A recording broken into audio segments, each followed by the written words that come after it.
I got 6 o'clock. Let's go ahead and call the Parks and Rec meeting to order.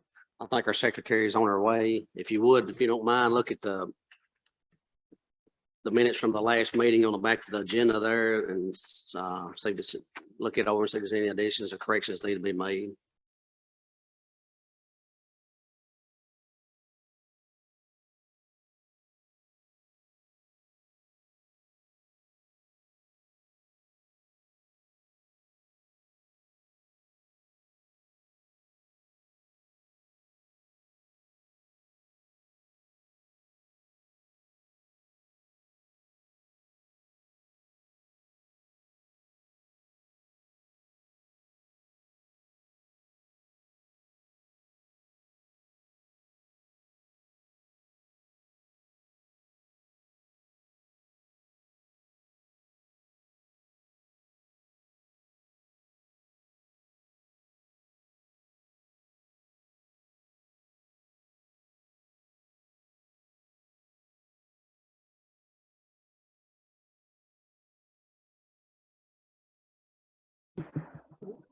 I entertain a motion to approve, or Clarity makes a motion to approve the minutes, second by Johnson.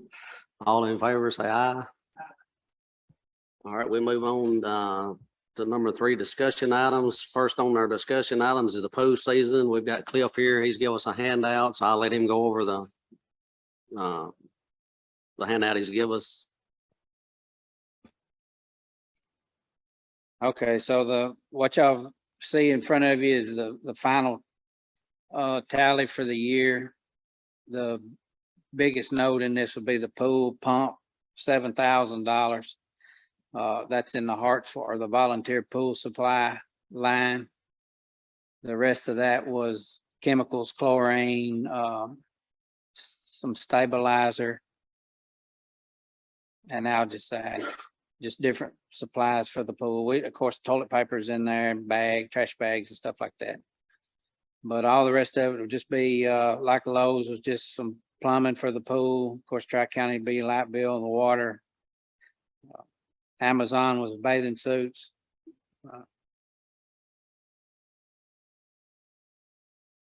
Everything's basically self-explanatory there. Walmart was soft drinks, Piggly Wiggly was food, Sam's was food. All of that is just what we spent this year. I think our worst year before this was 15,000 and some change. I just wrote 15. I didn't have the exact number in front of me. That's been several years ago. So we're in line with our worst year, barring the pump. The pump was a big hit this year.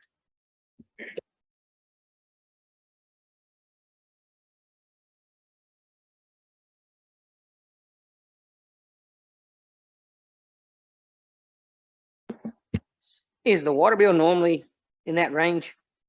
I know you said this year we seem to be having some leak issues and we're using about 600 gallons, I think was the number you used last meeting, pretty regular every 3 days or so.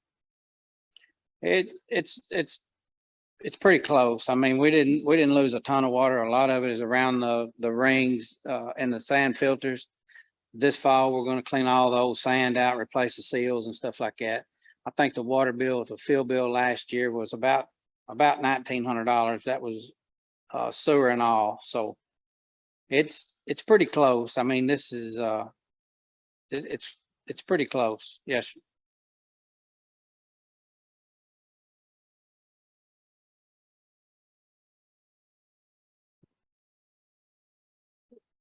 So it looks like after you take the pool pump, it was 14,674. Then you add the 7,000 with the pool pumps where you come up with the 21. So I mean,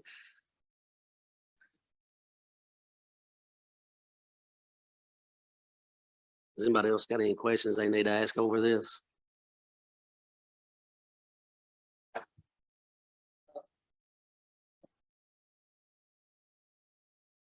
On the certifications, 4230, was that what it cost to have the instructors, or Have the lifeguard certified? Yes. okay? we're trying to get a couple of the guys here in town that own EMS to get certified to do this pool training, the lifeguard training. We've talked to Matt about getting the CPR training done here in town, try to do a little bit more of it in-house and save some money there. Couple other things we'll go over tonight. It's going to hopefully save us a little bit of money. I've done my due diligence and got a couple of notes from Macon County and some other areas. So we can ease into that just whenever you guys are ready. Okay. Oh, if, so I'm looking at your pool attendance by date and the total expenses of 48,537.53. And you divide that by the total attendance, 2711. It costs us $17.90 every time somebody went to the pool. Or for every person that went to the pool, it costs us $17.90. Does that sound about right, reasonable? Or am I doing my math wrong? I don't know how reasonable it is, but it does sound right. Took the 48,537 and divided it by the 2711, and I came up with $17.90 plus change. That just so we'd be about as well off if we just gave everybody $20 a piece not to ever come to the pool, I guess. I don't know, it just seemed a little high per person, I guess, per use. And plus they're paying, into offset that. That's just on the total operating expenses. So I know it didn't necessarily cost us that much. Probably more fair would be to take the revenue off of it or divide the loss, which would be a little less than $10 a person. But I think it's if it's being utilized and people appreciate it, take care of it, avail themselves of it, it doesn't seem like that extreme an amount to me is my point. I'm not saying it was too high. I'm saying I'm kind of surprised it wasn't more than that.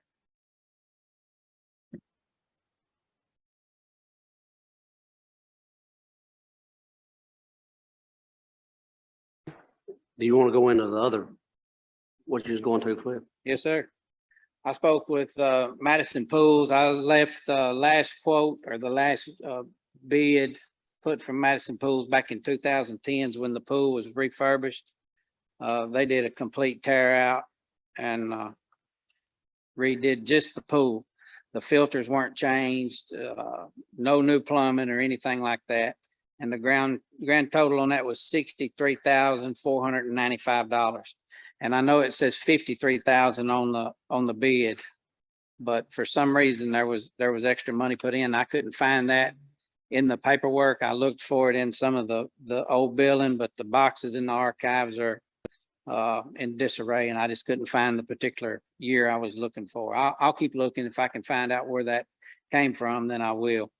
I talked to Madison Pools about switching the pool over to a salt pool or a saline pool. He said it was not a good idea to do that because the chlorine that we have now is one problem, which is erosion or corrosion, and then the saline, which generates chlorine, will have salt and chlorine, which generates erosion and corrosion. So we'll be getting hit from two sides if we switch over. Another option is a rubber liner. I sent some pictures out to everybody that had an email address today. I talked to Jeff Roark in Lafayette. He's the one that's in charge of the swimming pool up there. We went all through it. He showed me the pros and the cons. He told me that pool was a lot lighter than he was expecting. He was wanting a darker color to kind of help hide some of the flaws of it. You can see where I've highlighted some of the things. Their pool is popped loose from the bottom and around the sides. The rubber liner is popped loose in several places and it's taking water in behind it. They're losing a lot of water, more water than we are, as a matter of fact. The trim around the top, I sent out pictures of that trim where it is popped loose and it's all the screws are exposed. When that happens, those trim pieces have to be completely replaced. Once they pop off, they won't pop back on. They have to buy new ones and do it again. I don't know how many they've bought. Not enough, because he was needing some the day I was up there. The upside they had to the pool being remodeled was, they had new plumbing put in, new pumps, filters, everything replaced. They also had a chemical, testing system that tested the water, continuously. And if it needed anything, it adjusted the water as needed, whether it needed, chlorine, muriatic acid, anything that the pool needed, it automatically injected it and kept the pool at the correct, chemical levels. Where ours is tested once a day, you know, it could fail or fall back a little bit during the day. The sun takes a lot of the chlorine out. There's just different things that, you know, constant testing would help in our area or in our pool. Their grand total to have that pool redone was about, well, he said $300,000. So it got, for what y'all got pictures of in your email today, was $300,000. Plus the slide. The slide was $40,000, he said. The slide has to have a lifeguard there at all times. If there's a kid in the pool, there has to be a lifeguard to watch the pool and a lifeguard to watch the slide.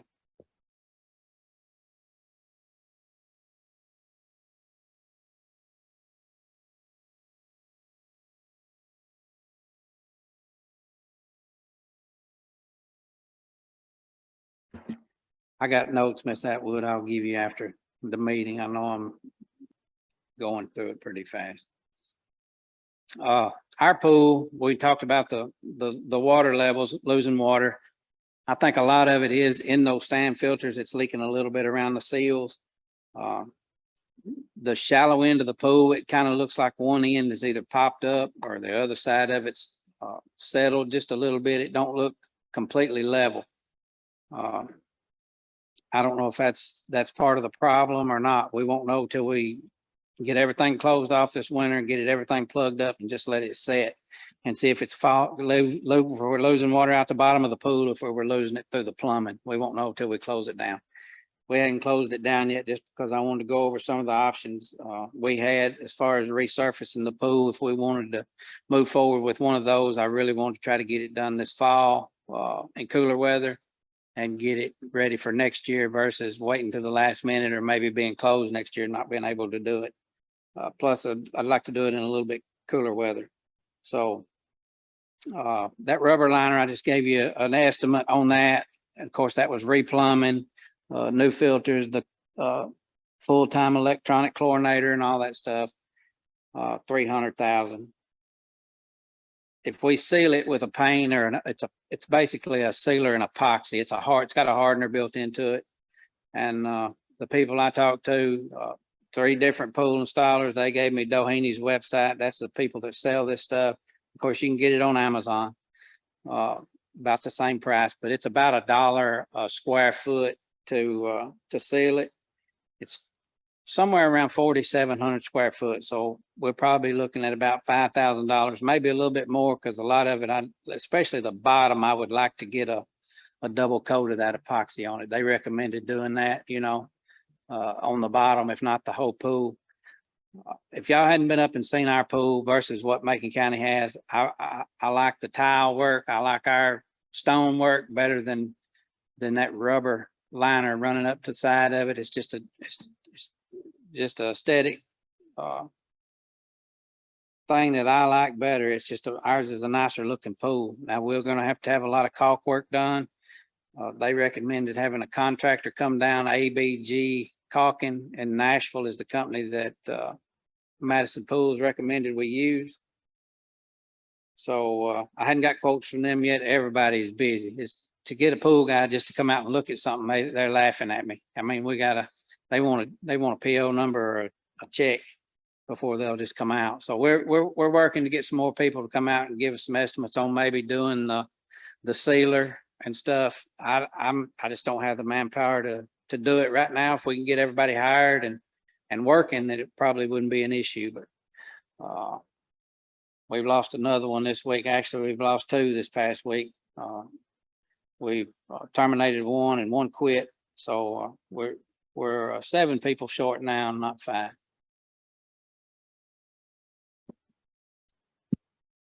So were you expecting to have manpower available, you said in the fall when it was cooler weather, or is that literally, is that dollar a square foot hiring it out, or is that just cost? The dollar a square foot? That's just the material. That's not anything else. I mean, we still need to go in, pressure wash it, bleach it. Probably twice, just get it good and clean before we start laying it down. And I don't know enough about it. We use the hardener epoxy in the bathroom floors and stuff like that. But this stuff here, it's new to me. I'd be much more comfortable letting somebody else do it. And the manpower, I just don't know when I'll have help. We're hiring.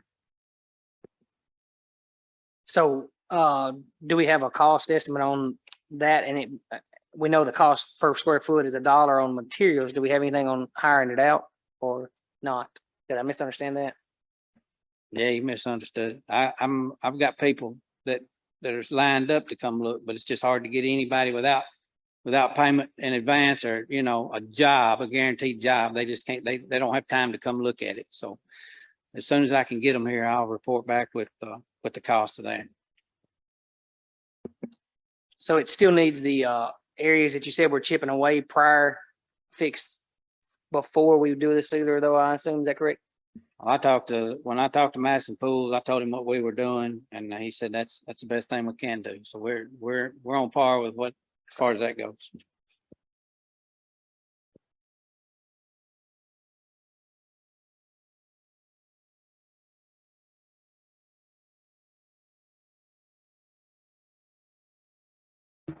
Anybody else got any questions in regard to this? I think this is maybe an option.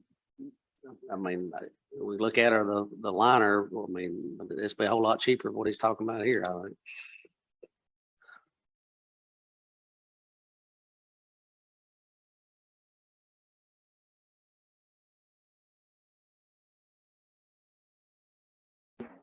Yeah, I think it'd be nice to look at what we're talking about right here with this epoxy. As he said, I like the concrete pool, the type texture that we have here in the pool now.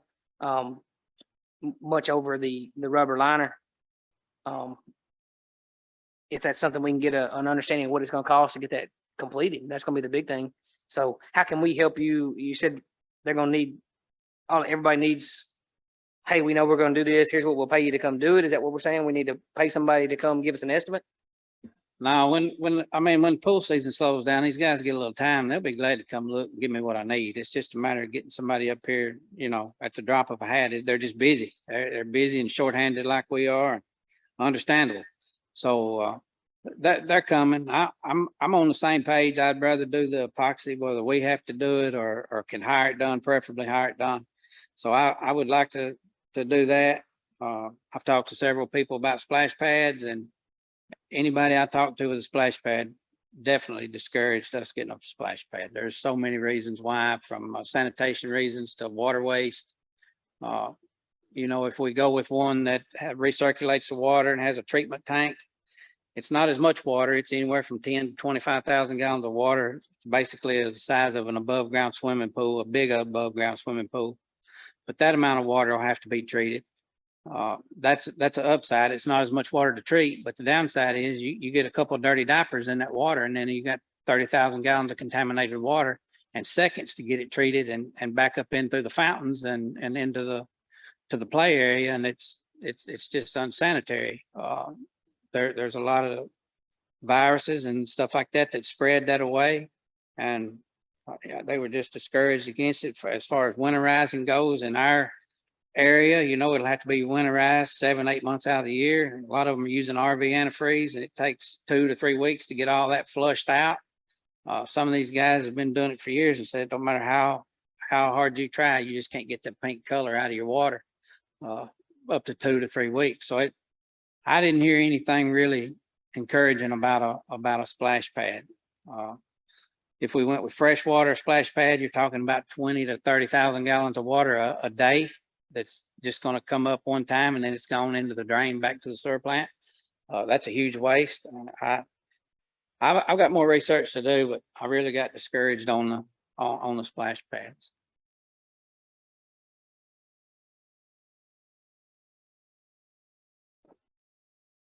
Is there anything else we need to discuss on the pool season? I think it was great. We did get to open it this year and we did lose money, but you know, I think it's something we need to do, and I mean, the public enjoys it, and then we need to just, you know, maybe we can figure out some ways to try to, where we won't lose so much money, but I do think we need an adult down there next year, maybe running the pool or something that instead of young teenagers or whatever, maybe we can have more, won't be as many problems. We get some adult down there or something. That's something we need to look into. May have to pay them a little more or something, but we'll have a meeting here next few months, go ahead and try to get started for the next pool season, but I appreciate everything you've done, Cliff, and all the figures you got us here on all this. Anybody else got anything on the pool? While you mentioned that, I like where you were going with trying to get an adult in that area to run it. I've actually already started myself trying to see if I could recruit a teacher, maybe someone that's off in that time of the year, most of the time in that piece that we could get to look at running at. What is that current rate for our pool? I guess that's manager, is that term? Is that the correct term we've used for that? Yes, sir. 10.50. 10.50 an hour? Yes, sir. I think, like you said, that might be something we need to look at as we go forward to get a person that's willing to run it. And if we can get somebody in the school system, maybe that's middle school or high school that knows a lot of the kids, it seemed like we might have been having those issues with as well. That might help us out in those situations too. Not saying it's possible, but I think we might be something we need to look at and think about and consider what we might want to look towards for that. I think sometimes you pay for what you get in those cases and situations, and we might can actually help a little bit there to get somebody in there to take some of that trouble off you and help you run that pool a little bit more. Be nice to have an adult that's willing to do those things. Macon County had the same trouble this year. They had just strictly teenagers running the pool, and it was very stressful on those guys as well. I mean, just the intimidation factor alone, you know, on some of these kids that are up there. He lost people and went through the exact same thing we went through. So one thing I did learn that we may want to try to at least talk about is doing away with all the hot food sales. We're losing a lot of money just having somebody up there cooking and a lot of times if there's nobody wants anything to eat. I got a guy standing there for nothing. Macon County sells chips, cookies, cold drinks, and you know, maybe a Slim Jim or something like that, but nothing, no hamburgers, hot dogs, nachos. It'll eliminate a lot of food waste at the end of the year. I've got 2 cases of nacho chips right now that out of date, box of Cheetos that are out of date, and you know, we can't sell that stuff or really not supposed to donate it anywhere. It'll have to be thrown away. So I'd like to look into just snacks next year, and a snack stand would be a whole lot better on everybody. I don't think we need that hot bar up there anymore. That's just my opinion. How many of those certifications will be current still next year if we can get those employees back? All of them, but 2 or 3. I'd ask how many of the employees would be of those certified lifeguards would be still current next year.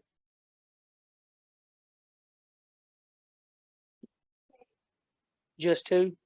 So out of this $4,200, only 2 are still certified. All but 2. Understood. Thank you.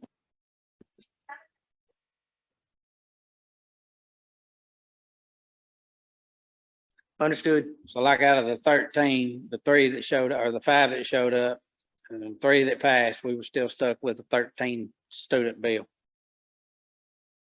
When you take a spot in a course, you're paying for that spot. That's understandable.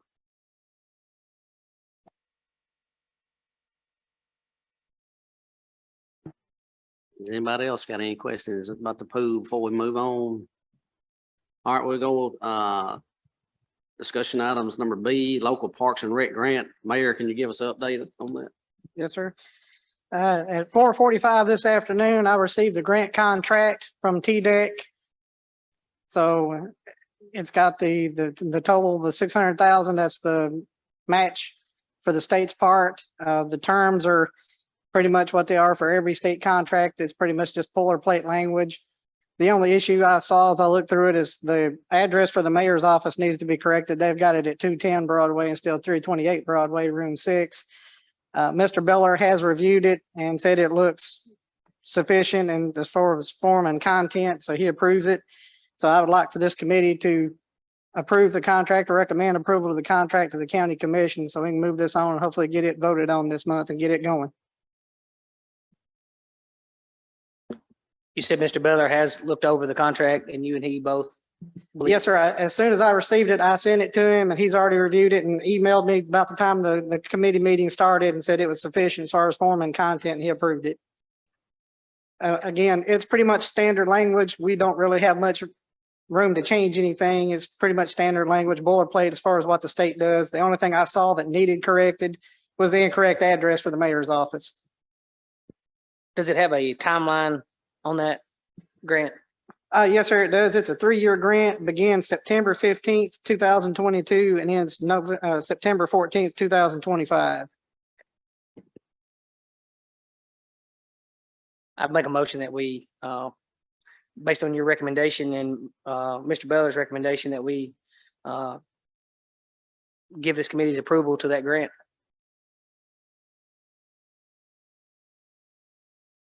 I got a motion by Mr. Gully and a second by Mr. Clarity. Y'all understand what his motion was?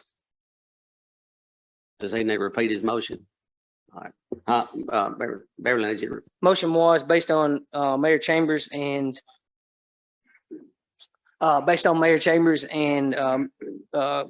Attorney Beller's recommendation that we this committee approves the grant that was written for the park improvements.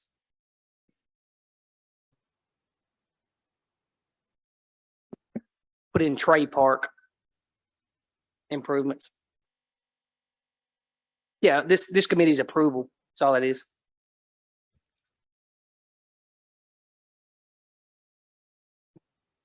all in favor, say aye. All opposed? Is that all on, we need to do on that, Mayor? The last item I have on that is that we did put out the RFQ for the architecture engineering services for that. We had 2 bidders. One was Kimley Horn, who is the firm that came in and did the master planning for us. And the other one was called Wald HFR. Those were evaluated by the Professional Services Selection Committee, and they have recommended Kimley Horn. Right now, I'm waiting for Kimley to send me a proposed contract. If I get it, hopefully within the next few days, I'm going to ask that the county commission review that and go ahead and prove it, because TDEC did want us to get that in place so we can start moving forward on the LPRF grant.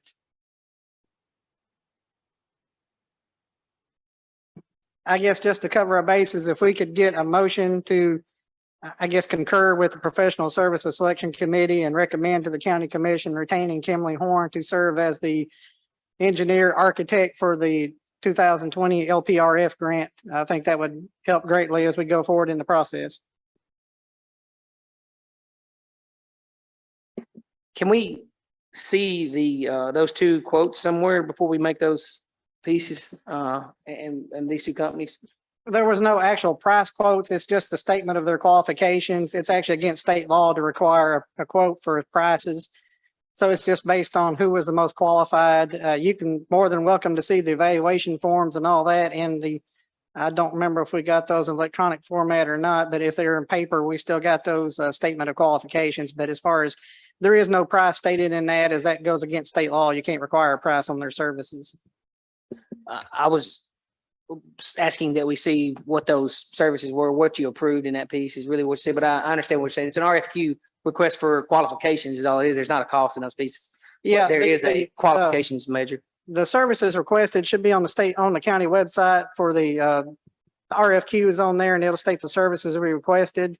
And I can, like I said, if we've got an electronic format as far as those, I can submit those to you, but basically it's to come in, serve as the consultants for this. They're going to come out, work with the committees and members of the public to design what the park's going to be, go through that process, help us put together a request for a proposal for the equipment that's going to go into the park. They're also willing to help us serve as grant administrators so that we can get all our documentation correct when we're submitting to the state, make sure we get reimbursement on that. and then oversee kind of the installation and construction of the playground as we go forward. So that's the kind of the 30,000 foot view of it. The one Kimley Horn, they did a very in-depth statement of what their process is going to be going forward. So again, I don't think I have that in electronic format, but if we do have paper copies of that, if you want to come by the mayor's office and see it, or if you just want that specific section, I can have those copied and email it out to the committee members. You can see exactly what their statement of what the services they're proposing are.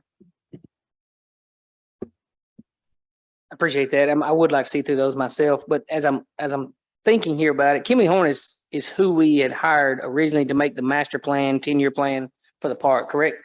Yes, sir. They did the master plan for us, and they also have done the landscaping on the streetscape, and they also did the study that came up with the connectivity plan. So they've done several projects for the county.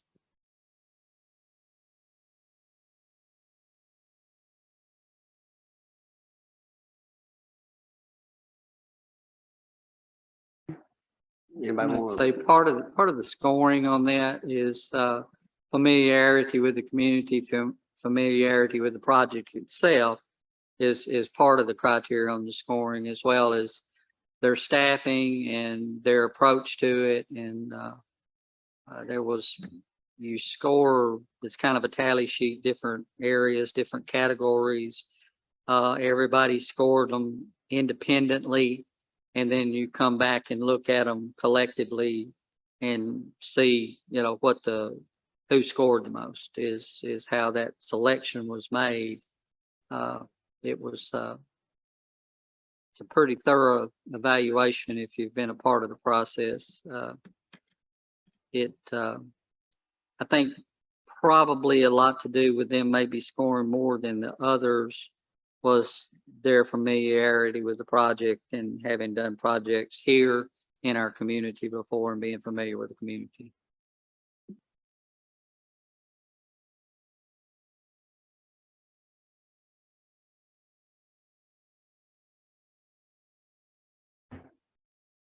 I'll make a motion to go with Kimberly Horn since they've already been selected.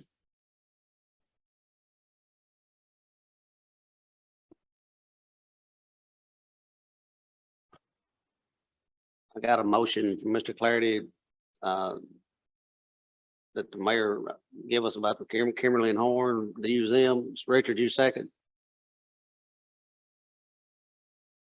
All in favor? Is there any more discussion on this? I do want to say this.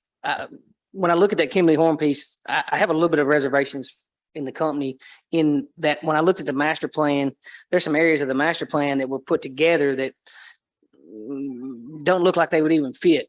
Ballparks down the road, those changes that wouldn't even fit in the park. So we got more of a 36,000 foot view above the park than we got a true piece. Now I know we got what we asked for, but I have some reservations there just because they're a company that we've worked with, and those pieces, I myself saw some pieces in the park that in that master plan that as you go and look at it, that won't fit. I know there was a great bit of, they did a good job with bringing in interest from the county and using the county's interest in those pieces, but there's some, not sure we have, just because they worked with us is a means that I'm ready to go.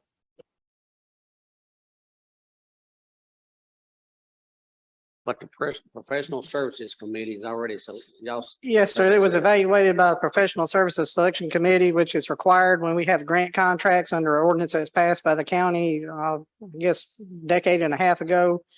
And that consisted of myself, Chairman Jewel, who we were on there by position. And then we selected Mr. Salee, since he's going to be heavily involved in the project going forward. We evaluated it. My scoring of Kimberly Horn was not based on their familiarity with the project. It was based on the depth and thoroughness of which they covered the issues we're going to have to address as we go forward on renovating it, the ADA, the safety, those kind of things. I think they dedicated at least 2.5 pages really talking about their process and how they're going to work on that going forward. And it was just much more in depth than the company. And it just showed a greater understanding of what our project is than the other company. So this would just be a recommendation from our committee to the whole court anyway. I mean, Yes, sir. It's just a recommendation to retain Kimberly Horn to serve as this going forward. And TDEC would like for us to go ahead and get this in place so that we're ready to go when we get the effective date of the contract, which is September 15th. so I've got a motion by Mr. Clarity that we do recommend Kinley and Horn, a second by Mr. Johnson. All in favor, say aye. All opposed? The ayes have it. So the Parks and Rec recommend Kinley and Horn to the whole committee, county court. Mayor, I still would like to see those papers though, if you don't mind. Are you wanting just the scoring sheets or are you wanting the sections for the statement of qualifications? Basically, the qualifications. Well, we'll have to work on it. I think Kimley's was 52 pages, which means somebody's going to have to stand at a copier and scan it in. But we have it at the mayor's office. If you want to come by and look at that. Okay, And then we've got the scoring sheets, which are just one sheet. So that should be no problem to give. So thank you.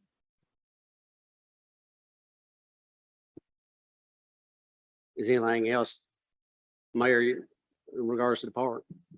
no, sir, that should be it. I do have something I want to discuss or just update you all on when we get to other as far as the access areas for the Corps of Engineers. But as far as the park down here, that's all I have. All righty, we'll move on to C. We'll bring up disc golf. I think Mr. Gully, you want to introduce, I had asked, Chairman, this committee here, Mr. Gregory, to, bring the disc golf back into conversation. We had a decent conversation on this back in our July meeting. I apologize. Mr. Miller stated your name, but, you're here with Disc Disciples, is that correct? Yes, Les Norwood, Disc Disciples. Les Norwood. So I knew Disc Disciples were gonna come back with us. If you could you update us on, Mr. Norwood, is that correct? Could you update us on, progress right now at this point and where are you going forward? What's the look at this point, with the design and completion of the disc golf area that we'd approved in this committee back about a year ago, I think. Absolutely. Thank you all so much for having us. We have secured a donation from Tri-County Electric of $500, which should help go towards the sleeves that the disc golf baskets would go in. We have a gentleman that was willing to donate 9 baskets that came from the Sanders Ferry Park in Hendersonville, just with the stipulation that if those were to ever be upgraded by the city, that he'd be able to retrieve those back. But those, even at wholesale, are about $4,500. So that's a good savings. Like I said, the $500 we have from Tri-County Electric would cover the 9 sleeves that would go on the ground for that. We estimate for Quikrete bags to hold those sleeves, the 9 T-pad signs and the sign about $300. A high-end estimate on the 9 T-pads, concrete T-pads for the players to throw off of would be $6,000. And the T-pad signs that shows where the par and the layout of the course, there's 9 of those. Those are estimated, we get those again at wholesale for about $1,200. And the signage that goes with that, that's a standalone sign that shows the course for about $1,000. At a $500 practice basket, that's wholesale. 2 benches, be $1,000. They're not needed. They can be added later. And a couple of trash cans at $100. So that ends up being approximately $10,000. That's probably on a high end. And we have experience with this as a group. We've done this before at Springfield, Tennessee, at the Highlands Disc Golf Park. We put in a course there at 18. So we have experience with fundraising and doing that sort of thing to keep the cost at a minimum. And we did not have any, and would be looking for recommendation on what, if there was a historical name or something like that that the community would like to come up with for it. But we do have a gentleman that Mr. Ricky Fouch and DJ Wicks that's donating these baskets for consulting with the design and the layout of the course, that has experience with doing that.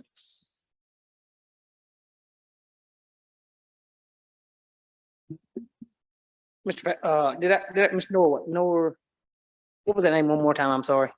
Les Norwood. Norwood, sorry. I almost went with Norway there. I apologize. So let's, you said $10,000 is the estimated need at this point, and if I heard that correctly, at this point, that money hasn't been raised. It has not. We've only so far been able to raise $500 from Tri-County Electric. Now, I will say that what we had done at Springfield in the past was we used money from every tournament that we put on to raise funds. And so we were able to do that with a combination of doing tournaments and also people donating. Typically, people, when they sponsor a hole, the business or the individual will sponsor a hole, and then you provide their logo or their name on the T-pad sign, that sort of thing. But we've only raised $500 so far from Tri-County for that. Okay, how long has it been that since we were first approached on this? 2 years? Year and a half, 2 years? So in a year and a half, you've raised $500 from one donor plus some used equipment that's been donated to you. Are you waiting for people to contact you and offer you money, or are you doing anything actively to try to communicate with businesses and people in the community that could be in a position to help you with this? I guess is $10,000 doesn't seem like a large amount of money to raise for a project of this type. I mean, we just had a half a day car show and raised 20 grand. But you have to work at it, and you have to have people that are going to work at it. I must say I'm more than a little bit disappointed that this is all the progress that, has been made. You keep telling us how experienced you are in this and how it's not going to be any problem, and we can do this and we want to do this. And then you come back a year and a half later and this is as far as we've gotten with it. It's a bit disappointing, to say the least. I don't question your desire. I don't question your ability. I do question the results so far. And because I've had a lot of people in the community that were excited about this, been looking forward to this.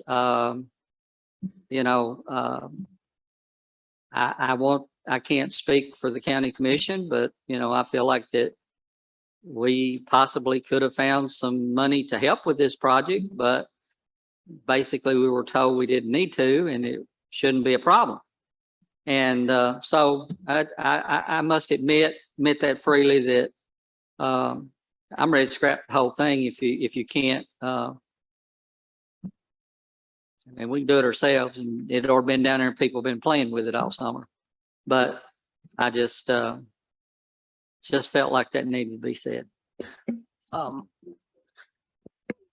Chairman, as going forward here in this case, I think we've got a company that's come in here, or a group, they're not a company, that's coming here willing to try and state they're willing to put the labor in, the effort in, to make this work. I agree with one thing Mr. Jewell said there, in the terms that there was a lot of people that came out and mentioned about this piece. I know we have a teacher here that works in our middle school that works with this Disciples as well, and he's trying to do some work in our with getting some more kids interactive in that, maybe starting a little group there in this case to start looking at more interest even. I think maybe it sounds like to me that we were told up front that once you completed another, you were going to start trying to raise money towards those competitions towards here. But to me, I think this is something that would be interesting, and we've got people willing to do the work that know the course and know how to lay out a course. We've already got a course design that we'd approved. To me, I really want to know if this committee couldn't look at putting up some of the money that's come from either the ARPA grants or ARPA fund or one of those that's still available, and just put that money up and let this company build it for us. Let this, not company, I don't know the correct title there. You're really more of a just a group, correct? Yes, sir. And I'll say too that I can appreciate that. We did reach out using the Chamber of Commerce links to all the businesses that were on the chamber, and Tri-County was the only one that had responded back to us. Typically with disc golf, we find a lot of the disc golf companies are more apt to sponsor holes, and we did not reach out to them yet off the basis of the baskets being promised, and that just come to fruition. And I realize that has taken some time, but the sleeves themselves and the baskets themselves are kind of what's the bare minimum to install a course, and those things could be installed, and then the tee pads could always be added after the fact. It's a nicety, but the basket and the concrete that holds it's really the bare minimum.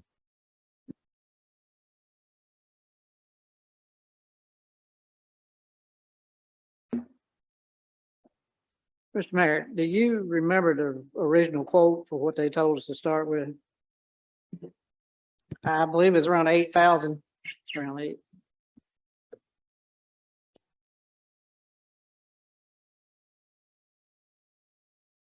So I guess what I'm seeing here, the original piece was you were expecting to purchase those not the tee pads, but the baskets as well and the sleeves in that piece. You're saying that's today, and listen, that we all see that costs have gone up in that 2-year time span that we're talking about, a 1.5-year time span that we're talking about. I think the original $8,000, we know there's definitely a cost increase.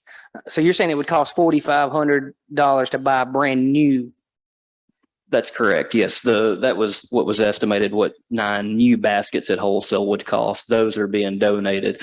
I don't know, I wasn't involved in the original discussion if that $8,000 included the tee pads themselves that are the concrete pads, but of course, like you mentioned, and with inflation, it's affected even disc golf.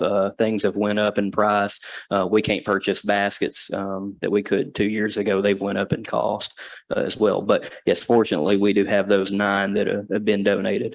Again, with the stipulation that if they were ever to be upgraded, that they could recoup those baskets down the road. So if we did come up with the money, when could y'all start and have this project finished? Or The biggest issue, I think, from a time completion standpoint would probably be the tee pads. That would just be reaching out to a local vendor, local concrete company, and doing that. The design is been laid out. That's a lot of the coordinating effort that's already been accomplished. It's just a matter of we're standing on the ready with the sleeves to order those, and as soon as those come in, we can install those. We have the baskets that are available that we can put in the ground once the sleeves are set, and it's just a matter of the concrete tee pads, getting those in. I don't know what the lead time is with concrete. I don't know how that if construction would hamper some of the concrete local companies from coming out, but just it'd definitely be wonderful to get that done before cold weather, just with concrete to set up and everything as well. But we could start on it pretty quickly with that.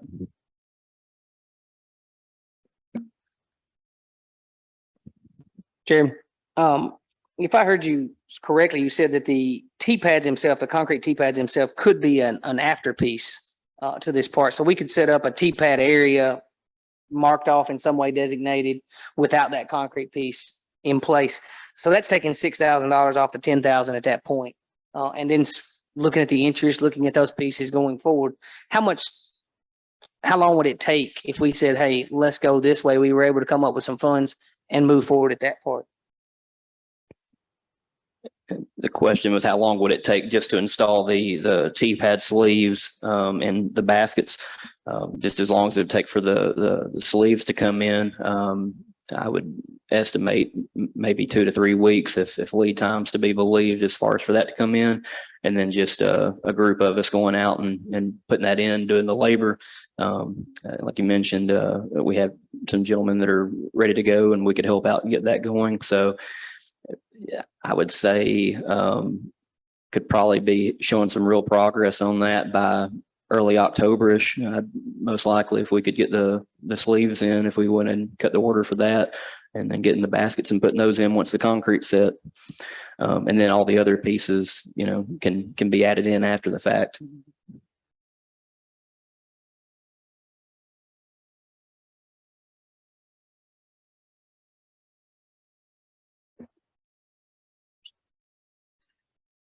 Well, when we first started discussing this, it was gonna be no cost to the county at all, and now we're talking about putting $10,000 in it.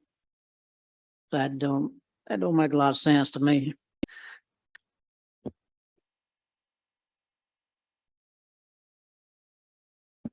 I really can't help but believe that there are people that would donate to this. There were people ready to donate to this.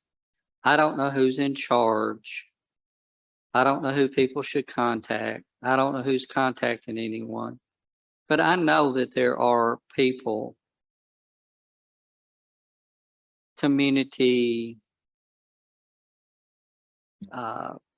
clubs, organizations, businesses that for this amount of money, if this is what it takes to do, you know, I think, do you have to have the whole $10,000 before you start on this thing, or do you need another 500 to get started on it? Do you, you know, do you have to do all 9 at one time? Can you go out there and you got $500, do $500 worth, and then somebody see that you're doing something, and then they'll want to help you with it? You know, I was personally prepared to help with it financially, and had talked to other people in the community about what a great thing it was, and they should. And I think most of them were waiting for someone to contact them. I can't say that that hasn't happened. I know that it hasn't happened with me personally. The clubs and organizations that I'm a part of, I don't remember seeing any kind of formal requests come to them. Some of our clubs, such as our local Rotary Club, we have grant monies that are available to us that for certain projects that we could probably help substantially with this. But somebody has got to, I guess it's going to take somebody within our community that's familiar with our community and familiar with the players to make this happen. As far as the fundraisers and stuff after the fact, that would be for upkeep and niceties and things of this nature. I just. I can speak to that. We find that most of the time when baskets go on the ground, players start playing it, and then they start asking, "Where's the T-pad signs and everything else?" If the baskets are there, it'll start happening. And so, you know, like I said, we have the money for the sleeves. Some of this, I'll feign ignorance on some of it. I'm coming into it myself. I'm a doer. I'm an operational person, and so a lot of this, when I found out it was stagnant, I'm a bull in a china shop. I want us to get it going, because if our name's associated with it, I don't want it to be, you know, something that goes stall. I'm from a small town in West Tennessee originally, and so I love community. I love doing things to where it's at no cost to people, and so you know, I want to do whatever it takes to get it put in. And you know, I kind of have the opinion that it's some of my group and my name on it. I want it to be done right, and but we can get it going, and you know, you don't have to have all of the things up front. That's niceties and everything else. We did the same thing at Springfield. We put it in slowly, and we did 9 holes, and then we eventually expanded it and just kept adding to it. And we've continued adding to it now for the last couple of years. So I'll just add that. I guess it comes back to the question, if you can and you want to and you're willing to, why haven't you? You know, we just had secured those nine baskets. And so that was one of the things we've been waiting on, to get official custody of those. Except we didn't want to put in the sleeves or the T-pads until we had the baskets, because although they're only $500, we're a small group. I'll say that like I said, we went to the Chamber of Commerce site. We emailed everyone that was on the list, and only Tri-County responded back to us. I don't know if that was due to junk mail or technical issues or what happened with that, but that was the only response that we'd had and secured on that. Takes boots on the ground. You walk into the bank, they're mandated to give you a certain amount of money to the community and community service projects every year. They typically make their budget at the first of the year. If you go in there and you talk with the branch manager, president, whoever, tell them what you're doing, you will get money from them. You may not get it that day. They're not going to write you a check, but sometime down the road, usually after the first of the year, they're going to write you a check. It may be $250. It may be $500. It may be $1,000, depending on what the need. We have one fairly large employer, large company here that has been very responsive to things of this nature for the community, and that's CoreCivic. And if there again, somebody waltzes in there, speaks with the warden, tells them what it is they're trying to do, they may take it on as a project themselves to help with it. And like I say, some of the civic clubs, I'm certain would help with it. But sometimes it's just boots on the ground. It's somebody, it's the ask. It's all about the ask. It's got to be somebody. You can't send somebody an email. Hell, I get 2,000 emails a day. You know, if I got an email from you, I probably didn't know what it was. You know, you're going to have to knock on my door, or you're going to send me a letter. I'm not saying an email's totally ineffective. I'm just saying in something like this, I think it would be the ask the person, the face, to make it happen if it's going to happen. And if that's not going to happen, we're all just spinning our wheels with this. And I'm not going to say anymore. I've said too much. Mr. Norwood, I want to say I appreciate your company. You came to us and said, hey, we want to try to raise some money and start put a disc golf into this community. You designed the layout, went through that process at no cost to our community and no piece there. You brought up an idea and the community was excited about it. People heard about it and were excited for that piece.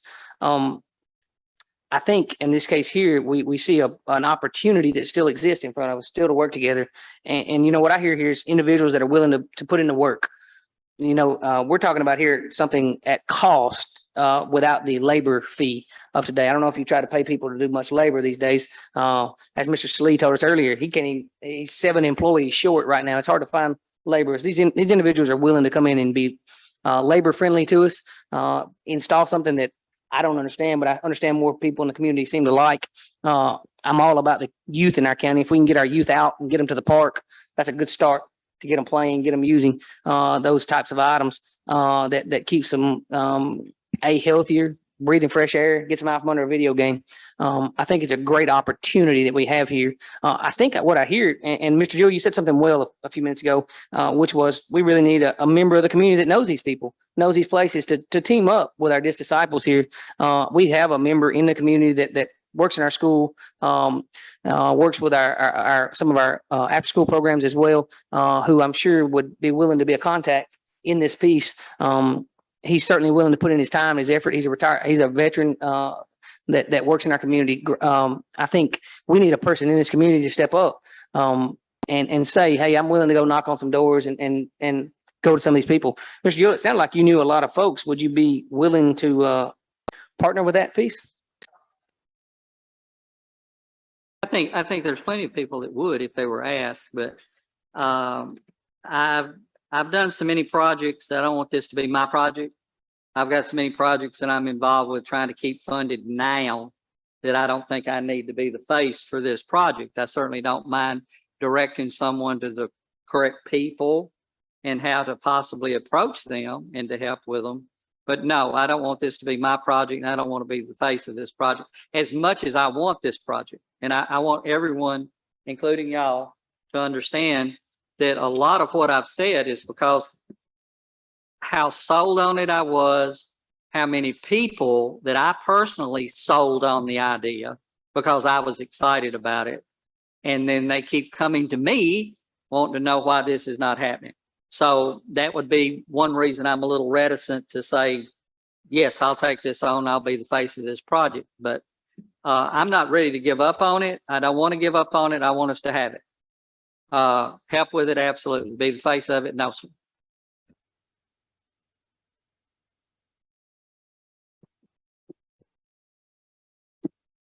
So right now, what equipment do you need to actually put this in? It sounds like you got the baskets, you got the sleeves, you'll need the concrete to put it in. Outside of those initial things, am I correct? Or some of this other stuff is just superfluous, you don't really need it, so you've got basically what you need to go forward? That's correct. So money, raising money for these T-maps and all that kind of stuff, that's just addition to the course itself. The course itself, you've got what you need to actually put it in. That's correct. Yes, we have the $500 ready to put for the sleeves, and we can order that, and we're ready to go. That sounds to me like you go ahead to get in agreement with the county to install that, and then the rest of this stuff, once you've got basically a course right there to do them, you can sell them on it and then do your marketing and everything. It sounds to me like we're ready to go as far as getting the course in itself. Thank you, Mayor, for that piece. I would agree with you on that part. The way I get it is, well, without the concrete T-pad, we're only $4,000 away from needing all the signage, all the pieces that would get this thing moving, if I understood that correctly.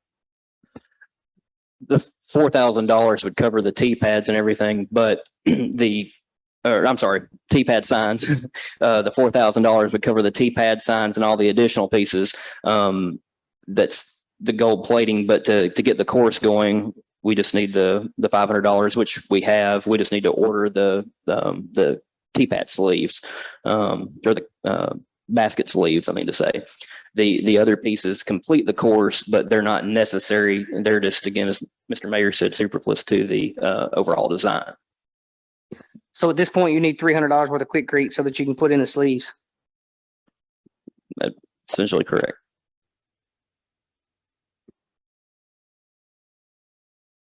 I just talked with Mr. Grigger. He thinks a Rotary would be glad to pitch in and help on this. Is anybody local that could go to the Rotary? I mean, are you the guy? Well, I am, Chris is president. So, yeah, I think that we will help, but somebody's got to come and ask us to help, I guess. I mean, that's what I was asking, somebody from his group. Is anybody local could go do that, or the teacher, did you talking about Mr.? I'll work with Mr. Norwood here in a few minutes and we'll take that things together and we'll get this thing moving in that direction. It's where I was already headed. That's why I said $4,000 is really what we need to come up with right now. And that covers everything but a concrete T-pad that we're talking about here in this case, which is pretty easy to mandate, it sounds like. Manage is what I meant to say. I think once you start it down here, more people see it, and more people want to come and donate. I mean, once it gets to seeing something.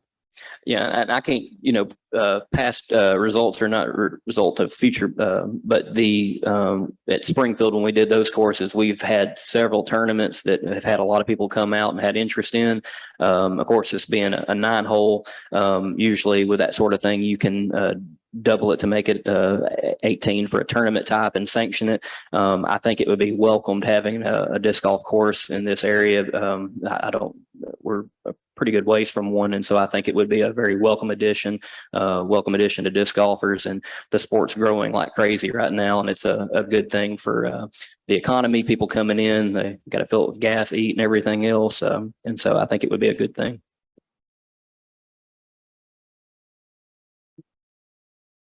Anybody else needed, Mr. Clay? Has anyone with your company spoke with Garrett Brothers Concrete? They're here in town locally. They would probably, if not donate it, they would probably cut the price in half because they're not going 200 yards much more. No, sir, but we can definitely follow up.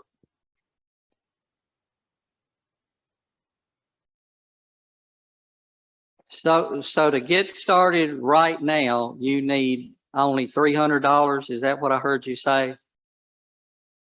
Yes, sir. That would be the concrete. I will write you a check tonight. Tell me who the hell to make it out to. Yes, sir. Is there anything else we need to discuss on this? Any more discussion, disc golf? We do appreciate you coming, Mr. Norwood. I think we will get the ball rolling, get this project moving. Thank y'all for having us. All righty, let's move on to D, other. Now, Mayor, you said you had something you need to. Yes, sir. It's just an update on the, working with the Corps of Engineers on the access areas.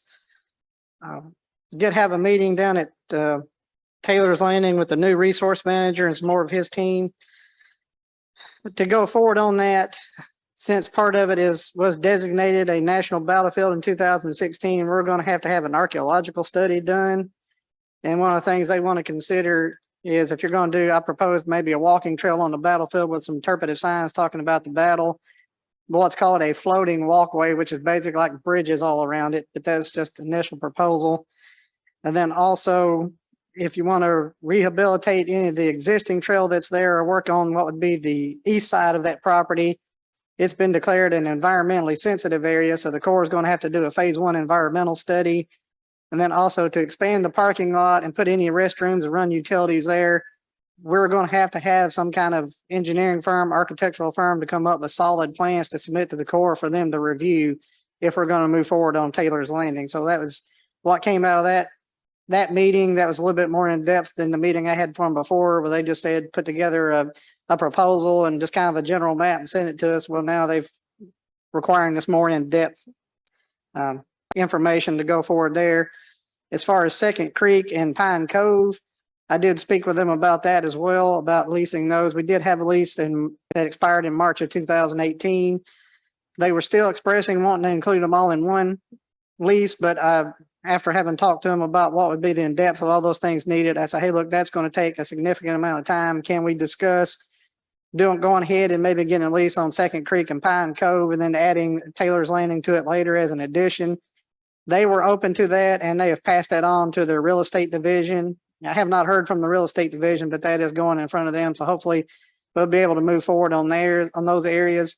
Having been down to the Cove and talking to the Cove restaurant, plus the owner of the hotel and everything there, if there was a way so we could work with the Corps to expand the parking in that area, that'd be a great asset, because I've been down there several times and it gets filled up from people that's in the campground going to the Cove restaurant and launching boats. There's hardly anywhere to park. And the Corps of Engineers was receptive to maybe working with us to expand the parking so we can have increase the recreational opportunities there. You'll have to probably come in and have to do a study to make sure there's no endangered bats and all this stuff in the trees and the area that you might want to remove. But they were very receptive as far as going forward on that. And like I said, they did send it over to the real estate division. So we're waiting to hear back from them.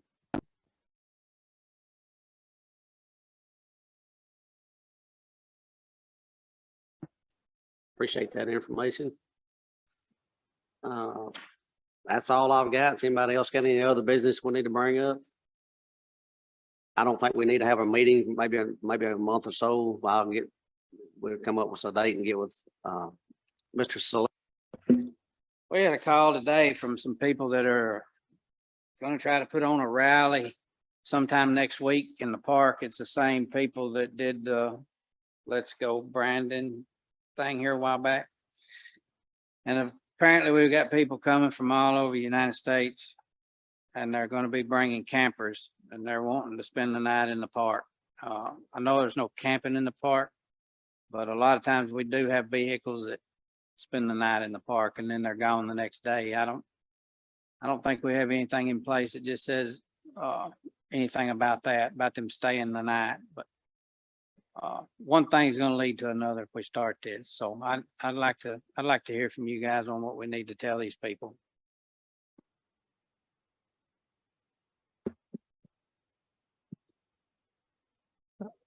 He's in the dark on this because we just. Yeah, this is the first I've heard of it, but my initial thought is, as far as having a rally or something like that, unless there has been threats of violence or something like that, you're pretty much have to meet First Amendment requirements.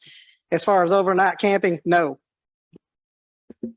I That- agree. That I agree 100%. What, do we have a closing time in our charter that says what time the park closes?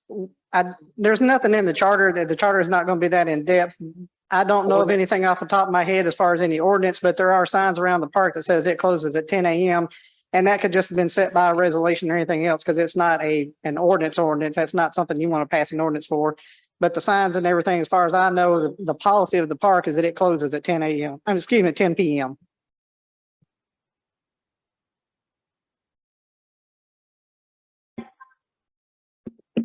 That's not county's property, so therefore that is Mr. Holder's property. He can let anybody, but I do not feel that he would agree with this at all. So then it would have to be him calling law enforcement. Now, they're I'm talking not about, getting, I'm not getting snappy. That just well, they're talking about really raises staying down my by the blood. T-ball field and in Trey Park's parking lot. I mean, they hadn't designated where they're gonna be. From what we've been told, it's gonna be overwhelming and they're gonna have to park everywhere. I mean, if one shows up, it'll be surprising, but I'm just telling y'all what we found out this afternoon. Are there still gates that close going off right by the radio tower there that close going to the backside of that? No, they were pulled up before I started, long time ago. And I will say the last time they had that rally, it was supposed to be thousands of people showed up too, and I don't think it even got to 100. And I do remember there were some of the sheriff's deputies were there, EMA was there, EMS was there watching it. And they stayed in contact with me throughout the whole time. There was really no issue. So I really don't, I hate to say take it with a grain of salt that there's going to be all these thousands of people, but we heard that the last time and that's not what happened.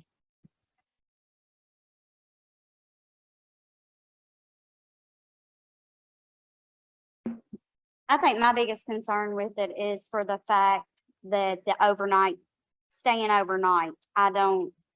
That's my biggest concern because I'm like what Cliff said, one thing's gonna lead to another and that's gonna be, and it depending on where they're staying would depend on if they're on county property or private property. Yeah, if they're out by the T-ball field or up by the Trey Park playground, they'll be on private property. I do not want to get to where we've set the precedence that we're going to allow overnight parking or camping because then we've opened up a can of worms. You can tell them not to park there overnight, not to camp there overnight. That's completely within our authority under the county. Just the only thing I was saying is that you have to let them gather because you've let other groups that you can't discriminate against them based on their speech. That does not mean you have to let them camp overnight or bring campers and all that kind of stuff. And I do not want to get into that. And I can tell you right now, if they go out on that field and start camping around there, I will have questions from TDEC wanting to know what we're doing. And I will have questions from the Corps of Engineers wondering what we're doing. So I think we need to hold fast in that. If they want to put a camper, an RV somewhere, they need to contact maybe Pine Cove or go over and look at Bledsoe or something like that. But we do not need to do that here at Trade Park or at the city park or anywhere else on the county property. Cliff, what date did you say that they were wanting to do this? Did they give you a date?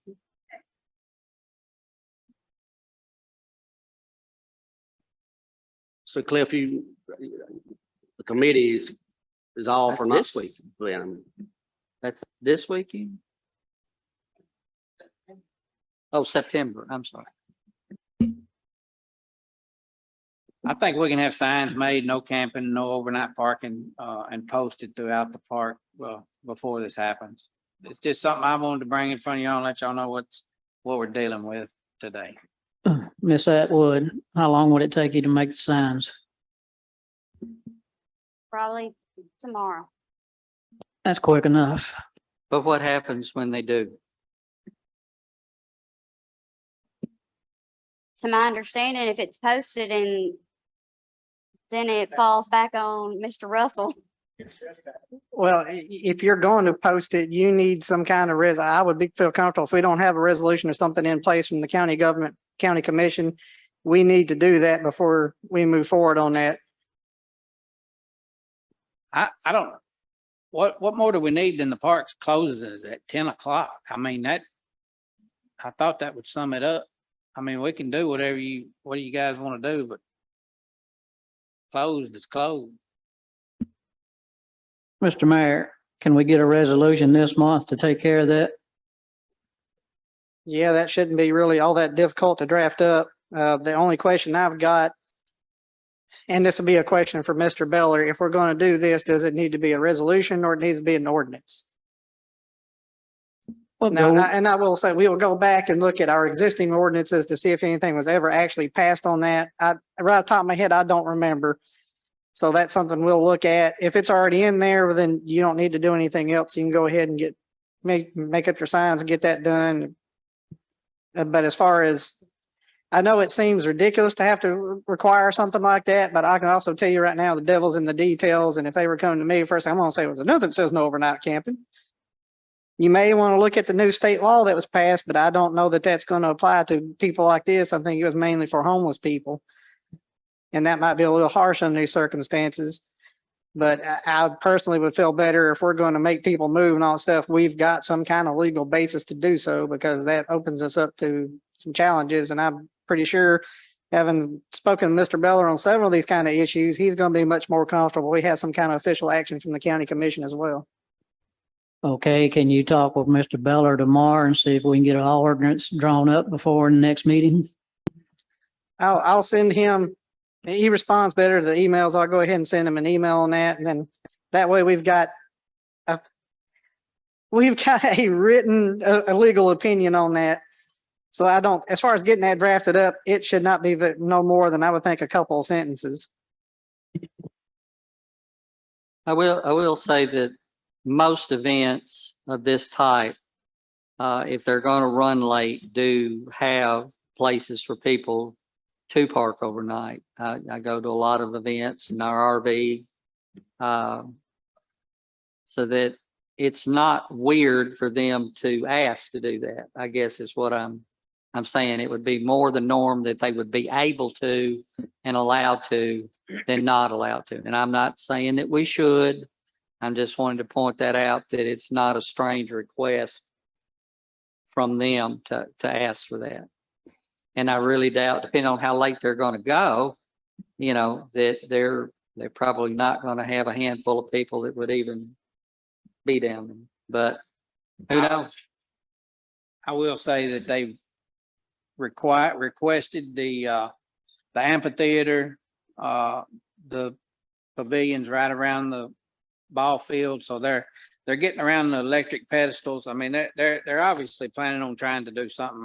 I just, like I said, I just want to let y'all know, and whatever the mayor, Mr. Beller, decide to do, we'll do our part to make sure it's done right. Yes, a lot of times, a lot of other communities that has events like this, they make the person that's putting on this event pay for security.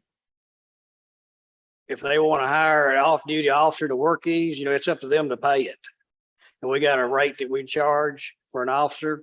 And if these people want to put on special events, they should have to pay for their own security. It shouldn't be the county's burden for me to have to put on extra deputies that work part time and have overtime for to do something like this. In the past, we have had people to work security and pay us to do it.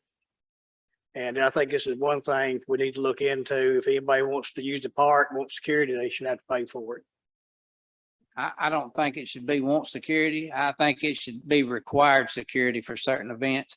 I don't know how you pick and choose those, but there's certain things that go on over there. I know a couple of years ago, we had this burnout in the park or whatever it was. I know the sheriff remembers it, and it didn't turn out to be that big a deal, but they had every intentions of destroying a parking lot over there that day with just burnout shows.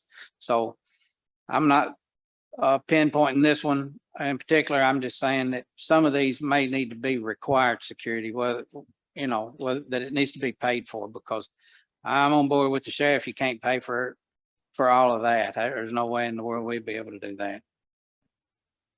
That's like over at Wilson County when they use the park, the fairground area. The people that use that fairground have to hire security off-duty officers from Lebanon, Wilson County, Mount Juliet.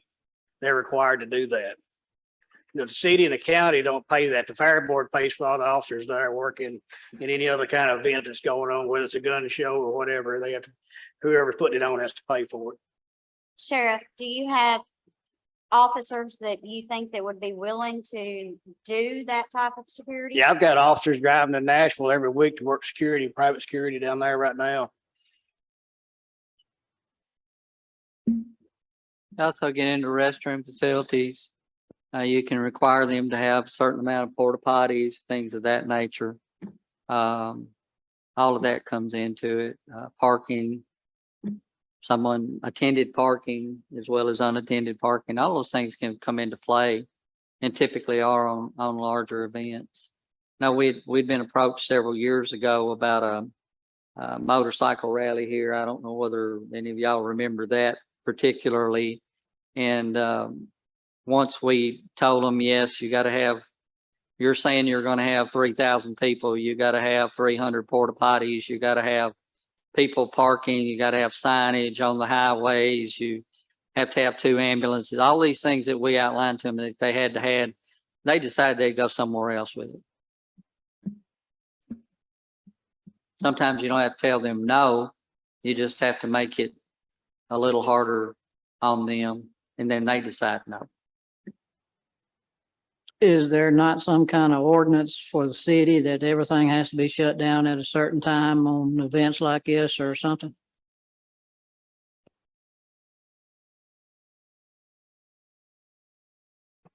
I think there was a general curfew for minors, but I don't remember anything specifically on events.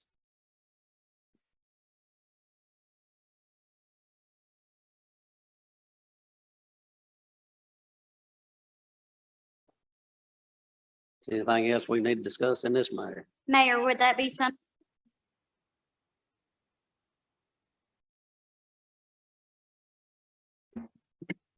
I'm sorry, your microphone cut off and I couldn't hear you. Would that be something that we need to get Mr. Beller to look more in depth at what we may physically need to have added to this besides just the times? If you're wanting to go into some of these requirements about so many porta johns and requiring private security and all that stuff, yeah, I imagine he's probably going to take a more in-depth look at that than rather just shooting off the hip. I just think we were initially looking at trying to cover about the overnight camping, some of the other stuff. I would advise you to have a much further in-depth discussion on that because you're getting into several areas in there that you'll probably want Mr. Beller to take a more in-depth look at that.